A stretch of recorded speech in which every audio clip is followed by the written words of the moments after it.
JTBC 기자들이 직접 취재한 뉴스와 그 뒷이야기를 들어보는 시간, 뉴스 보여주는 기자, 뉴스 보기입니다. 오늘 주제는 목동 빗물 펌프장 사고입니다. 어제 제가 현장 연결해서 2명이 실종됐다는 소식을 전해드렸는데 끝내 숨진 채 발견됐습니다. 네, 이 사고를 처음부터 지금까지 취재한 그 기동뉴스팀 김재흠 기자가 나와 있습니다. 김 기자. 네, 목동 빗물 펌프장 사고 현장 다녀왔는데 사고 그 상황부터 다시 한번 살펴보고 이야기 나가보겠습니다. 네, 사고 상황 먼저 설명드리겠습니다. 어제 사고가 난 곳은 목동 빗물 펌프장 안에 있는 빗물 저류 시설입니다. 신월동, 화곡동 쪽에서 비가 많이 내리면 저류소에 모인 물이 수문이 열리면서 지하 터널로 들어가고 이것이 저지대인 목동 빗물 펌프장으로 이동해서 안양천으로 내보내는 방식입니다. 12월 준공 예정이라 아직 공사가 끝난 것은 아니고 7월 1일부터 시범 운영 중이었습니다. 어제는 공사 시공사인 현대건설 협력업체 직원 2명이 일상적인 점검차 내려갔었고요. 그런데 말씀드렸던 신월동, 화곡동 쪽에 비가 갑자기 많이 내리면서 지하 터널에 물이 찼습니다. 그러다 보니 내부에서 점검하고 있던 작업자들이 물에 휩쓸린 겁니다. 수문이 열리니까 지하에서 나오라고 전달하려던 현대건설 직원도 함께 피해를 입었습니다. 근데 오늘 새벽에 실종자 2명이 숨진 채 발견된 것인데요. 그 사고가 들어가서 지하에 들어간 지 거의 22시간, 거의 만 하루 만이네요. 네, 그렇습니다. 우선 어제 오전 10시쯤에 먼저 들어갔던 협력업체 직원 구모 씨가 먼저 발견이 됐습니다. 그리고 오늘 오전 5시 40분쯤에 구 씨와 함께 들어갔던 협력업체 직원, 미얀마인이죠.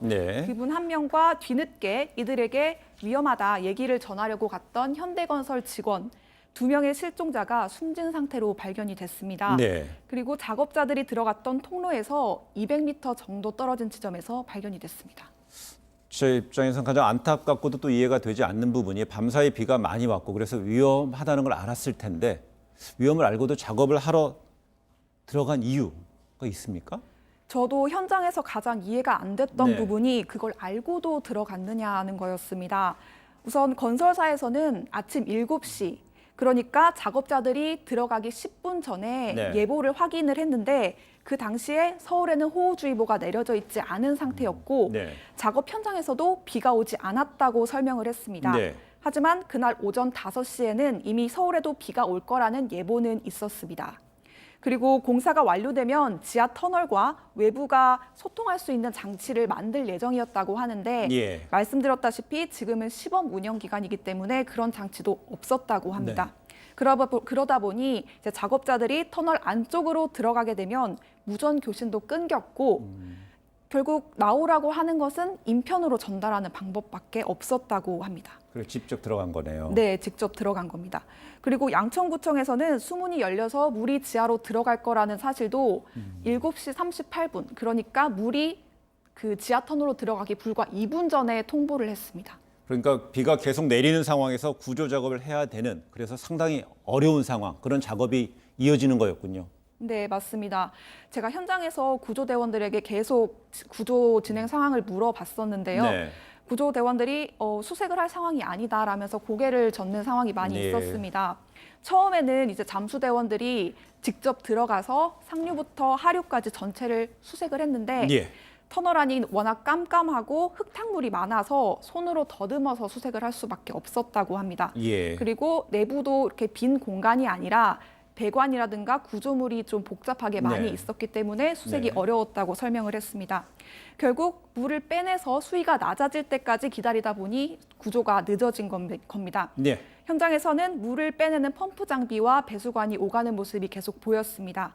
그리고 어제 여러 차례 소나기가 쏟아지기도 하고 그치기도 하고 날씨가 굉장히 안 좋았습니다.